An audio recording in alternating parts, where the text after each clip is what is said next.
হে everyone, আসসালামু আলাইকুম। আজকে আমি এই জুঁই ফুল দিয়ে এই বানটাকে কি করে ক্রিয়েট করেছি সেটাই দেখাবো।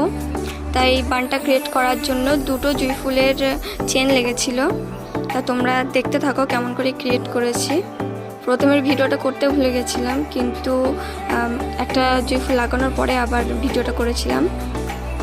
পুরো জুঁই ফুলটাকে বানের উপরে ঘুরিয়ে ঘুরিয়ে ইউপিন দিয়ে পুরো জুঁই ফুলের চেনটাকে আটকে দিচ্ছিলাম, যেন জুঁই ফুলটা খুলে খুলে পড়ে না যায়। যদি এখানে একটা ওইখানে একটা লাগায় তাহলে কি বলতো, জুঁই ফুলটা খুলে যাওয়ার সম্ভাবনা থাকে। সেই জন্য ইউপিন অনেক কটা লাগবে। আর শেষে যেটুকানি চেন বাকি ছিল ওটা বানটা তার একটু ঘুরিয়ে দিলাম, তাহলে দেখতে বেশ ভালো লাগছিল আর খোপাটা অনেকটা বড় লাগছিল। তোমরা যদি এরকমভাবে জুঁই ফুল দিয়ে বান ক্রিয়েট করতে চাও করতে পারো। খুব সহজ পদ্ধতিতে বানটা ক্রিয়েট করা। আর আমার এই ভিডিওটা ভালো লাগলে তোমরা বেশি বেশি করে সব শেয়ার করে দিও, যেন সবাই দেখা